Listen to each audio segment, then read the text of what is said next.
নমস্কার বন্ধুরা, আজকের ভিডিওতে আপনাদের সকলকে স্বাগত জানাই। আজকে আমরা দেখব অন্নপূর্ণা যোজনার ফর্ম ফিল আপ। তাহলে চলুন শুরু করা যাক আজকের ভিডিও। চলুন বন্ধুরা, আজ দেখে নিই আমরা অন্নপূর্ণা যোজনার ফর্ম কিভাবে ফিল আপ করবো। প্রথমেই আছে পরিবারের প্রধানের নাম। এখানে আপনারা আপনাদের পরিবারের প্রধানের নামটা লিখে নেবেন।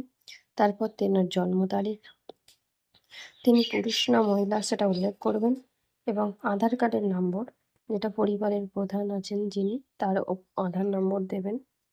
এবং এখানে আছে ডিজিটাল রেশন কার্ডের পরিবারের আইডি। এই আইডিটা আপনাদের গুগল সার্চ করে বের করতে হবে যদি আপনাদের এটা জানা না থাকে। তারপর লিখবেন আপনাদের পরিবারের সদস্য সংখ্যা, এবং এখানে ঠিকানার জায়গায় আপনারা গ্রাম, পোস্ট, পিন নম্বর, এইভাবে পুরো ঠিকানাটা এই বক্সটার মধ্যে আপনারা লিখবেন। তারপরে আসবেন যোগাযোগ নাম্বার, যে নাম্বারটি আপনাদের আধারের সাথে সংযুক্ত করা আছে সেই নাম্বারটা এখানে প্রদান করার চেষ্টা করবেন। ৯ নম্বর পয়েন্টে আছে পরিবারে যতজন সদস্য আছে সেই সদস্যদের ডিটেলস চেয়েছেন। পরিবারের প্রধান প্রথমেই আছেন, এখানে তেনার নাম লিখবেন, জন্ম তারিখ দেবেন, লিঙ্গ লিখবেন, এবং প্রধানের সঙ্গে যিনি আবেদন করছেন তার সম্পর্কটা লিখবেন। কারোর এটা স্ত্রী বা কারোর কন্যা এইভাবে হতে পারে, এবং এখানে তেনার আধার নম্বরটা দিয়ে দেবেন। সদস্য নম্বর 2-তে আপনাদের পরিবারের দ্বিতীয় সদস্য যিনি আছেন তার প্রতিটা জিনিস প্রথমে নাম লিখবেন, তারপরে জন্ম তারিখ, তারপর লিঙ্গ, এবং তেনার সঙ্গে কি সম্পর্ক, এবং সর্বশেষ আধার সংখ্যা। এইভাবে আপনারা 3 নম্বর, 4 নম্বর এবং 5 নম্বরটি পূরণ করবেন। তারপরে আমরা আসি 10 নম্বর পয়েন্টে। এখানে আপনাদের বলা হয়েছে পরিবারের প্রধান এবং পরিবারের সকল প্রাপ্তবয়স্ক সদস্যের ব্যাংক অ্যাকাউন্টের ডিটেলস চেয়েছে। প্রথমে দেবেন যিনি হেড আছেন তার ব্যাংকের নাম, অ্যাকাউন্ট নম্বর এবং আইএফসি কোড। দ্বিতীয়তে দেবেন সদস্য ডিটেলস, 2 নম্বর সদস্য ডিটেলস এবং 3 নম্বর, এইভাবে আপনারা পূরণ করবেন।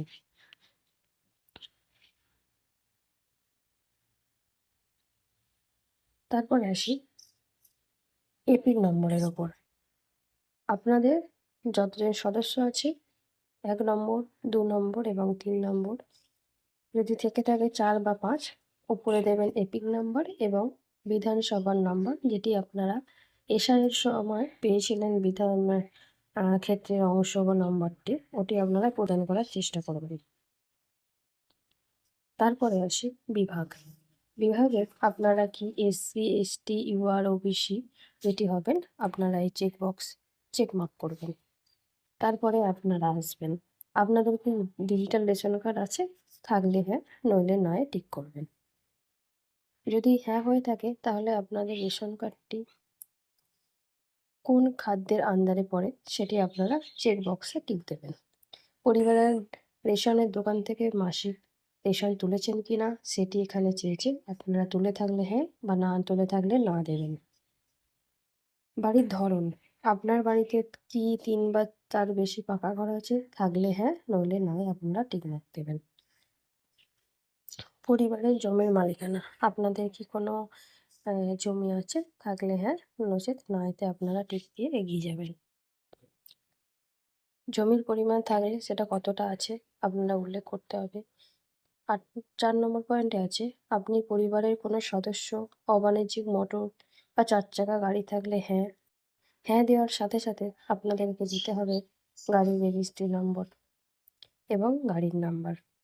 না থাকলে তো কোনো প্রয়োজনীয় নেই। পরিবারের সদস্যের স্বাস্থ্য বীমা থাকলে হ্যাঁ, আর না থাকলে না। যদি থেকে থাকে আপনাদের সেটি সরকারি, বেসরকারি কিসের আন্ডারে আছে সেটি আপনাদের উল্লেখ করতে বলা হয়েছে।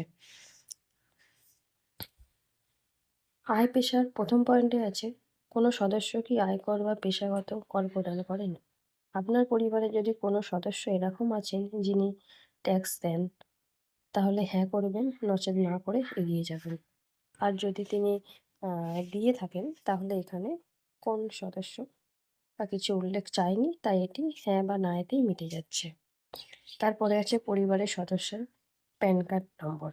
প্রথম সদস্য, দ্বিতীয়, তৃতীয় এইভাবে প্যান কার্ডের নাম্বারগুলো আপনাদের উল্লেখ করতে হবে। কর্মসংস্থানের ধরন।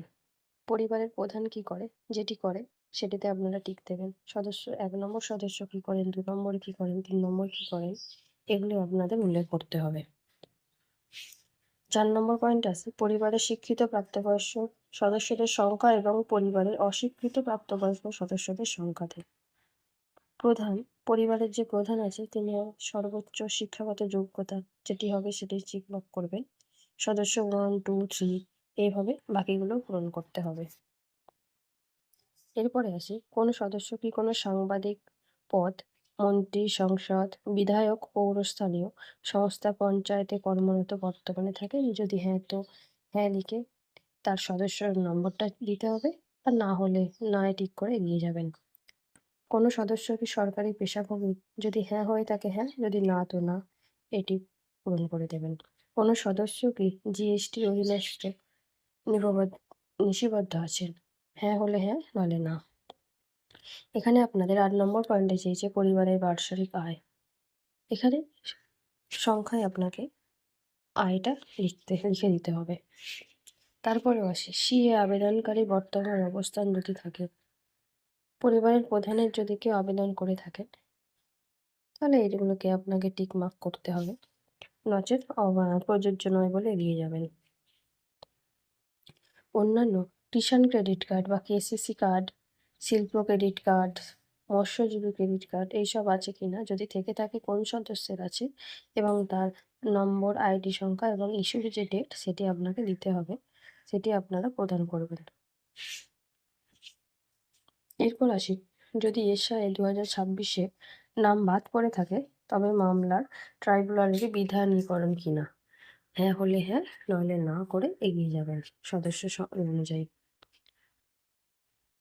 বিদ্যালয়ে অধ্যয়ন ও পরিবারের সকল শিশুর বিবরণ। যদি পরিবারে কোনো শিশু থেকে থাকে সেই শিশুর নাম, শ্রেণী, বিদ্যালয়ের নাম এবং সেটি সরকারি না বেসরকারি না মাদ্রাসা সেটি আপনাকে উল্লেখ করতে হবে। যদি না থেকে থাকে তো এইটি বক্সটি পূরণ করার কোনো প্রয়োজন নেই। শিশুদের টিকার বর্তমান অবস্থা। যদি পরিবারে শিশু সমাজ থেকে থাকে তাহলে তার কি টিকা হয়েছে না এখনো শুরু হয়েছে না সম্পূর্ণ হয়ে গেছে তার বিবরণগুলো চেয়েছে একটু প্রদান করে দেবেন। তারপরে আসি আপনি কি কোনো সরকারি প্রকল্পের সুবিধা বা ডিবিটির মাধ্যমে পাচ্ছেন? যদি হ্যাঁ পেয়ে থাকেন তো হ্যাঁ করে দেবেন, আর যদি না তো না করে দেবেন। এইভাবে আপনারা বাকিগুলো সদস্য অনুযায়ী কি প্রকল্প বা কি পান ডিবিটির মাধ্যমে সেটি আপনাদের হ্যাঁ বা না টিক মার্ক করতে হইবে। তারপরে আসি ঘোষণা ও সম্মতি। এখানে আমি এই মর্মে ঘোষণা করছি উপরের প্রদত্ত তথ্য আমার জ্ঞান ও বিশ্বাস অনুযায়ী সম্মত করে এখানে একটা সই করতে হবে। সই করা মাত্রই আপনার উপরে সমস্ত নথি সম্পূর্ণভাবে চেক করে নেবেন।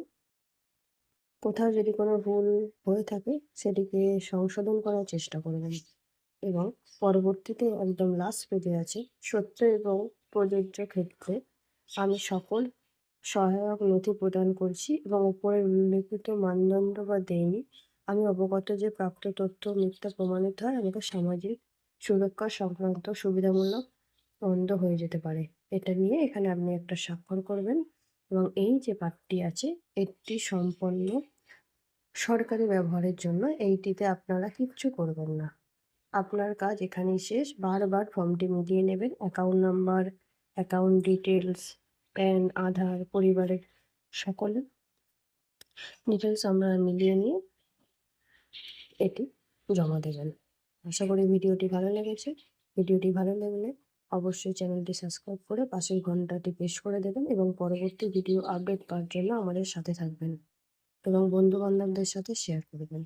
দেখা হচ্ছে পরবর্তী ভিডিওতে। অবশ্যই সুস্থ থাকবেন, ভালো থাকবেন এবং পরিবারের যত্নে রাখবেন। ধন্যবাদ।